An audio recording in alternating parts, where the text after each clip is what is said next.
Baik, terima kasih Kang Dandi. Assalamualaikum warahmatullahi wabarakatuh. Yang saya hormati tamu-tamu, teman-teman pers, selamat datang dan terima kasih telah bergabung dengan kami siang hari ini. Juga teman-teman dari Unpad yang tadi sudah dikenalkan oleh Pak Dandi, terima kasih juga. Jadi hari ini saya sebetulnya ingin minta tolong untuk bersama-sama menyampaikan kepada masyarakat apa yang akan dilakukan Unpad terkait dengan seleksi mahasiswa yang akan kita jalankan tahun 2024. Jadi seperti diketahui bahwa ini adalah salah satu perguruan tinggi yang terbaik di Indonesia. Namun demikian kadang-kadang kami merasa mahasiswa itu tidak punya akses yang cukup kuat untuk mengetahui program-program apa yang ada di Unpad, sehingga banyak potensi-potensi Unpad yang belum dinikmati secara maksimal oleh teman-teman mahasiswa atau calon mahasiswa yang ada di masyarakat saat ini. Saya nanti mungkin akan menyampaikan beberapa paparan, tapi ini sifatnya general saja. Tentu nanti harapannya ada penggalian dari teman-teman pers mengenai apa yang menjadi pembeda dari tahun ini dan juga apa yang menjadi pembeda dari Unpad dibanding dengan perguruan-perguruan tinggi lain yang ada di Indonesia. Saya mulai saja dengan ini mungkin teman-teman semua sudah paham bahwa Unpad ini menyelenggarakan 3 jalur secara umum, seperti juga di tempat lain. Yang pertama SNBP itu dulu SBMPTN, jadi ini jalur yang menggunakan nilai raport murni. Lalu yang kedua adalah Seleksi Nasional Berdasarkan Tes atau UTBK, dulu SNBT gitu, dulu SBMPTN. Nah ini diselenggarakan setelah nanti SNBP dan terakhir ini yang mereka lakukan sendiri. Jadi berbagai dari itu ada yang disebut dengan seleksi mandiri. Nah ini mandiri ini yang membedakan adalah kita punya 3. Satu nilai ujian dan raport serta akademik. Lalu jalur bakat dan minat, nah ini banyak ditanyakan. Misalnya apa ya, OSIS atau apa begitu bisa masuk sini. Dan yang ketiga ini jalur kelas internasional. Jadi menariknya internasional di Unpad ini akan dibuka lebih banyak waktu. Jadi kadang-kadang orang tidak tahu bahwa sebetulnya jalur internasional ini sudah bisa dimasuki bahkan sebelum jalur-jalur yang lain ini dimulai. Jadi ini yang beberapa hal yang menjadi proses. Nah ini saja program studinya. Jadi kita banyak program studinya. Jadi hukum, ini ada hukum, ekonomi, FISIP, budaya, dan Vkom, kampusnya Kang Dandi. Lalu untuk yang saintek ini masih sama, kedokteran dan seterusnya begitu. Dan yang dikasih asterisk itu yang bukan kelas internasional. Jadi kalau mau sekolah di ekonomi sekarang bisa masuk ke kelas internasional. Nanti kita dalam internasional ini apa saja yang ada di sana. Ini secara umum. Dan di luar itu kita juga ada program studi yang bisa kita lihat secara detail. Mereka dipegang oleh fakultas apa saja. Jadi kalau melihat misalnya tadi sebagai contoh di Vkom itu apa saja, lalu di kedokteran gigi apa saja, dan di kedokteran apa saja itu dia di sana jurusan-jurusannya. Ilustrasi saja bahwa kadang-kadang sosum ini sepertinya sedikit begitu, tetapi kalau kita lihat FISIP saja itu kalau tidak salah prodinya ada 9 kalau tidak salah ya. Lalu ekonomi bisnis itu ada 6 kalau tidak salah di sana. Jadi banyak prodi-prodi yang akan dibuka nanti di fakultas-fakultas yang ada. Bapak Ibu sekalian, nah ini bercerita mengenai kuota. Jadi kuota seleksi masuk kita secara umum. Jadi yang BP itu yang pakai raport itu berkisar 20-40%. Karena pemerintah masih meminta setidaknya 20% harus dibuka untuk tes yang raport ini. Jadi dari SMA langsung masukkan raport dan tidak dites lagi. Jadi masuk. Setelah itu yang SNBT itu 30-40% kalau di Unpad itu menggunakan ujian. Jadi ujian dilakukan secara nasional. Dan terakhir mandiri adalah 20-50%. Ini adalah yang diselenggarakan oleh Unpad. Nah, ini bocorannya sekarang mandiri nanti di belakang akan kita bicarakan. Kalau mandiri Unpad mohon dicatat tidak akan ada ujian lagi. Jadi kalau dulu mau daftar Unpad harus ujian lagi. sekarang murni menggunakan nilai SNBT. Jadi UTBK saja dipakai sehingga tidak perlu ujian 2 kali. Ini yang akan dilakukan berbeda dengan tahun lalu. Jadi mohon kalau mau ikut mandiri Unpad jangan sampai tidak ikut SNBT karena kalau tidak nanti tidak bisa ikut mandiri Unpad untuk semua. Dan hal lain adalah kita juga ini mendetailkan bahwa kursi sarjana ini ada 7.460. Jadi ini sebetulnya lebih besar untuk yang rapot tadi. Kalau dulu rapotnya lebih sedikit, sekarang lebih banyak 1252. Ini kami memang tambah karena kami akan berikan perhatian khusus pada kalangan-kalangan atau kelompok-kelompok calon mahasiswa yang selama ini tidak kurang mendapat perhatian di Unpad. Sebagai contoh di Fagor misalnya, atau dari golongan masyarakat yang belum memiliki anggota keluarga yang pernah kuliah, begitu, itu juga akan kami berikan prioritas dan seterusnya. Lalu ini detailnya, jadi tadi range ini rata-ratanya, jadi SNBT itu 32%, lalu SNBT 32 dan Mandiri 34. Jadi sebetulnya rata-rata berimbang, sepertiga rata-rata antara membuat. Ini juga untuk menjawab persepsi masyarakat bahwa Unpad ini sangat mendulukan mandiri karena ingin mencari dana gitu. Sebenarnya kami tidak, ini sebetulnya tidak ada kaitan dengan dana yang akan kami kumpulkan. Ini betul-betul memberikan peluang saja untuk kami bisa membuka seleksi yang lebih presisi dengan menggunakan mandiri. Karena mandiri tadi disampaikan menggunakan nilai UTBK tapi ditambah dengan nilai rapor. Jadi itu ada nilai tambahnya sehingga kami bisa melihat lebih jelas. Sedikit saja ilustrasi kenapa begitu, karena tahun ini kan mungkin teman-teman pers tahu bahwa UTBK itu diuji TPS kan, sama ujian yang sifatnya psikologis saja begitu. Makanya di Mandiri itu kami gabungkan dengan rapor untuk melihat bagaimana kondisi pelajaran mereka selama ini secara lebih komprehensif, tidak hanya menguji dalam sekali. Ini keketatan, misalnya sudah ditanya sama Kang Dandi, walaupun Kang Dandi nanya itu, saya belum dapat datanya biasanya gitu, karena katanya kalau wartawan cepet-cepetan. Nah itu, ini tertinggi adalah informatika, psikologi, farmasi, keperawatan, kedokteran, dan seterusnya. Ini berbicara mengenai keketatan, ya, keketatan, tetapi tidak berbicara mengenai passing grade. Karena kalau ketatan, berapa banyak orang yang mendaftar dibanding dengan berapa orang yang diterima. Tapi bisa saja nanti passing grade-nya lebih rendah, walaupun keketatannya lebih tinggi gitu. Kalau saintek ini mungkin ini SNBT, yang kanan SNBT, yang kanan P, ya. Yang kiri itu adalah rapor, yang kanan itu adalah yang bentuknya ujian, ya. Jadi yang ujian, kalau yang ujian memang urutannya seperti itu, tetapi yang masuk terus memang informatika, kedokteran, psikologi, perawatan, seperti itu. Nah untuk yang sosum ini ilmu komunikasi ini tetap yang paling diminati begitu, mengalahkan manajemen, digital dan seterusnya.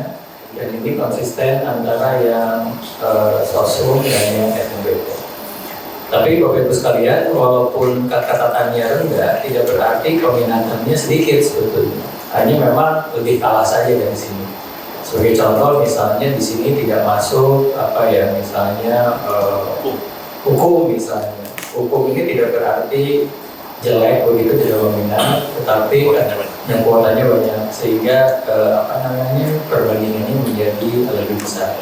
Sehingga ini mohon juga disampaikan bahwa prodi-prodi kami bahkan hukum itu sudah mendapat akreditasi nasional, sehingga secara kualitas harus yang baik. Jadi saat ini Unpad sudah memiliki 47 kalau tidak salah prodi yang terakreditasi internasional, sehingga ini bisa memberikan juga kualitas pendidikan lebih baik dibanding sebelumnya. Jadi dari 189 prodi itu 47 dan bergerak sekarang menjadi 50 sekian, itu sudah terakreditasi internasional. Baik. Selanjutkan Bapak sekalian. Nah ini untuk Sarjana Terapan, di sini hadir Direktur Sarjana Terapan, Wakil Direktur Sekretaris begitu. Ini Sarjana Terapan itu berbeda. Jadi vokasi itu kalau dulu di Unpad ini maksudnya mandiri semua. Nah mulai tahun ini vokasi ini adalah masuk ke dalam seleksi nasional. Jadi untuk teman-teman lulusan SMK dan seterusnya mau masuk vokasi, maka jangan khawatir karena dulu kan harus membayar iuran pengembangan universitas untuk mandiri. Sekarang kalau masuk ke program nasional ya tidak perlu membayar itu karena bisa ikut dengan model UKT biasa. Dan ini dari total 996 kuotanya kita dari Tampungan Persebaya. Jadi kita bagi untuk yang raport di 200, 299 untuk yang tes dan 497 untuk yang mandiri. Kenapa yang mandiri masih cukup banyak? Karena khusus terapan kami masih memerlukan domain-domain yang perlu kami cek begitu. Karena ini adalah skillful, jadi kami harus tetap melihat, jadi masih tetap banyak mandirinya. Tapi kami memberikan kesempatan khususnya untuk teman-teman siswa terbaik dari SMK atau dari SMA dan seterusnya untuk masuk ke mandiri terapan. Dan terapan ini sekarang cukup memiliki prospek pekerjaan yang sangat baik, terutama di industri, baik industri yang sifatnya industri terapan maupun industri yang sifatnya industri government. Jadi ini mandiri, ini program studi sarjana terapannya. Jadi ada kebidanan, ada agrotek, ada pariwisata bahari, TIK, lalu di ekonomi ada akuntansi perpajakan. Kalau dulunya sih PHP ini ya, PHP itu lebih terkenal daripada Unpadnya sendiri dulu. Lalu ada sektor hukum, bisnis nasional tentang digital. Lalu ada bahasa toko, manajemen produksi media ini sangat diminati juga di Victor ini. Lalu ada pemerintahan dan seterusnya untuk fisik. Ini adalah tempat yang atau terapan yang kita buka untuk KPK. Nah, Bapak sekalian, ini ada yang berbeda adalah bahwa untuk seleksi, jadi kelulusannya adalah informasi seleksi dan kelulusannya terintegrasi. Jadi kita tidak punya lagi mekanisme atau kota lain di luar kota yang ada. Nah ini kita mengikuti apa yang ada di pemerintah. Jadi mulai tahun ini kita akan ada connectivity antara sistem seleksi. Jadi kalau mahasiswa yang diterima di SNBP tidak diambil, maka yang bersangkutan tidak bisa mendaftar di seleksi SNBP dan seleksi mandiri. Jadi pokoknya satu sistem diterima tidak diambil, maka sistem berikutnya maka tidak bisa ikut lagi. Jadi ini kalau dulu orang tidak ikut, diterima tidak diambil, maka bisa ikut mandiri. Kalau dulu begitu. Kalau sekarang tidak diambil, maka dia tanda kutip ya, semacam di blacklist baik oleh pemerintah maupun oleh Unpad, tidak bisa lagi ikut untuk program yang lain. Kenapa demikian? Karena kami tidak ingin kelompok-kelompok ini menghabiskan jatah orang lain begitu. Jadi diterima, tidak diambil, tapi orang lain yang sebetulnya ingin bersekolah di Unpad padahal prestasinya juga tidak kalah baik, jadi tidak bisa masuk. Jadi kami memberikan warning dari awal kalau memang tidak minat begitu, ya udah tidak usah ikut saja. Jangan coba-coba, tapi nanti setelah masuk sudah diambil. Ini yang berbeda begitu, dan untuk jalur minat dan bakat, sains dan seminar olahraga ini dimandiri. Ini walaupun mandiri tapi tidak dikenai biaya iuran pengembangan institusi karena kami menghargai tingkat prestasi yang dimiliki oleh bersangkutan. Nah ini untuk pendidikan, nah ini Unpad berkomitmen bahwa tidak ada kenaikan UKT untuk penduduk Unpad. Jadi mohon ini juga disampaikan untuk yang khawatir takut ada jebakan Batman begitu masuk tiba-tiba UKT-nya meningkat begitu nggak bisa pulang lagi dan gitu. Nah sekarang kami sampaikan di awal bahwa kami tidak ada kenaikan UKT tahun 2024. Lalu yang kedua adalah Unpad juga menerima KIPK dan tentu saja beasiswa yang lain. untuk semua sistem seleksi. Jadi walaupun masuk di mandiri, kalau KLPK tentu kami akan perlakukan seperti halnya KLPK. Jadi tidak perlu bayar macam-macam, yang penting bisa sekolah selama prestasi memenuhi. Kami juga ada program keberpihakan. Jadi kami memberikan perhatian khusus. Pertama untuk difabel, karena kami yakin bahwa sebetulnya teman-teman difabel ini sebetulnya memiliki potensi yang baik, tetapi karena keterbatasan difabelnya tentu mereka tidak bisa dipertandingkan secara head to head dengan teman-teman yang tidak memiliki keterbatasan.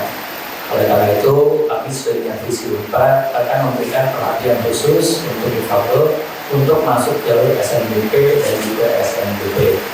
Gitu. Kalau di mandiri sebetulnya sudah berjalan, jadi itu yang dilakukan. Yang kedua adalah UNPAD juga mengundang siswa berprestasi yang tinggal di daerah 3T dan juga di daerah tertinggal lainnya di provinsi-provinsi yang bukan 3T. Misalnya di Jawa Barat juga masih banyak yang tertinggal, maka kami akan mengundang siswa terbaik di sana untuk kami berikan semacam free pass begitu atau green card untuk bisa langsung masuk ke UNPAD atau perlu melakukan tes-tes yang memberatkan. Nah ini yang menarik, yang ketiga, ini UNPAD juga mengundang siswa SMA berprestasi dari anggota keluarga yang pertama kali dapat melanjutkan studi perguruan tinggi. Jadi kalau di keluarga tersebut tidak pernah ada orang yang berkuliah, maka yang pertama kali itu akan kami berikan semacam perhatian khusus, karena ini akan menjadi wakil pertama dari keluarga tersebut untuk bersekolah di perguruan tinggi. Dan terakhir adalah UNPAD juga mengundang siswa berprestasi yang berasal dari sekolah yang kurang atau belum terrepresentasikan di UNPAD. Misalnya ada satu SMA dari satu daerah yang selama ini belum pernah ada orang yang masuk UNPAD dari SMA tersebut gitu. Maka kami akan prioritaskan untuk bisa masuk ke UNPAD. Jadi jangan kecil hati kalau ada teman-teman semua yang berasal dari sekolah mau masuk ke program SNBP berbasiskan raport, tapi melihat wah saya senior-senior saya belum pernah ada yang masuk nih ke UNPAD, pasti saya ditolak. Justru kebalikannya gitu. Kalau mereka belum pernah masuk itu peluangnya malah juga lebih besar, karena kami akan mencoba untuk merangkul SMA yang baik, prestasi mahasiswa yang baik, siswa yang baik dari sekolah yang selama ini belum pernah ada wakilnya masuk ke UNPAD. Kami ingin membuka inklusif untuk seluruh SMA, untuk seluruh daerah yang ada di Indonesia untuk bisa bersekolah di UNPAD, karena ini adalah milik bersama. Intinya begitu. Jadi pesannya nggak enak kalau sekolah yang terima itu lagi gitu ya. Pesannya sementara sekolah lain kayaknya sulit untuk menjangkau masuk UNPAD gitu. Nah, dan kami coba untuk ini menghilangkan stigma. Ini jadwal Bapak sekalian. Jadi ini pengumuman kota sekolah ini sudah dilakukan. Jadi ini dilakukan oleh panitia pusat, oleh BP3. Jadi pengumuman kuota 29 masa sanggah. Nah, pengisian PDSS itu dilakukan sekarang. Nah, SNBP ini dilakukan 14 sampai 20 Februari. Jadi ini yang kami mohon bantuan teman-teman pers untuk menyampaikan apa yang saya sampaikan tadi, karena masih siswa ini sedang galau, ini sedang memilih-milih itu sekitar mungkin dari mulai tanggal 14 Februari depan, tetapi sebetulnya prosesnya sudah berjalan dari sekarang, dari tanggal 9 Januari. Karena biasanya guru BP ini sudah mulai membuat ranking, mengidentifikasi, memastikan dan seterusnya, sehingga harapannya ini juga bisa disampaikan bahwa kami memiliki program-program khusus untuk seleksi-seleksi yang dilakukan. Nah, hasil seleksi yang SNBP itu Maret diumumkan, yang seleksi seleksi jalur pertama SNBP. Setelah itu kita masuk ke yang UTBK yang ujian. Ini baru akan dilakukan sebetulnya 21 Maret sampai 5 April pendaftarannya, dan ujiannya ini adalah 14 sampai 20 dan diumumkan tanggal 13 Juni 2024. Jadi ini masih cukup jauh, tetapi setidaknya karena saya sampaikan tadi bahwa kami memiliki rencana untuk mengkonektivitikan antar jalur, sehingga mereka harus punya rencana, karena nggak terima di SNBP maka nggak bisa daftar ke SPT dan seterusnya. Jadi harus betul-betul dilihat mengenai jadwal ini. Lalu ini internasional, Bapak sekalian. Nah, ini saya sampaikan tadi bahwa bedanya apa? Jadi internasional ini bedanya mahasiswa itu memiliki kemungkinan atau kesempatan untuk mengambil setidaknya ada masa waktu di tempat partner kita. Sebagai contoh misalnya di accounting ini bisa mereka ikut di Northern Illinois, lalu di Swiss, di Northampton dan seterusnya. Atau farmasi misalnya di Groningen dan juga di ISN. Nah ini menarik. Jadi mereka tidak hanya memiliki engagement dengan Unpad, tetapi juga dengan partner Unpad. Dan kami bisa atau beberapa menawarkan double degree bahkan seperti misalnya ekonomi Islam ini bisa double degree dengan perguruan tinggi di Swiss, UK dan juga di USA. Nah ini contoh saja yang akan menarik, dan menarik dari kelas nasional ini adalah kelas nasional ini dilakukan 3 kali. Jadi kalau kita bicara mandiri itu kan mulai dibukanya April sampai Juli. Tetapi untuk internasional Februari itu sudah dibuka. Jadi Februari sudah dibuka, April dibuka, Juli dibuka, dan ini hanya diujinya hanya nilai raport dan TOEFL.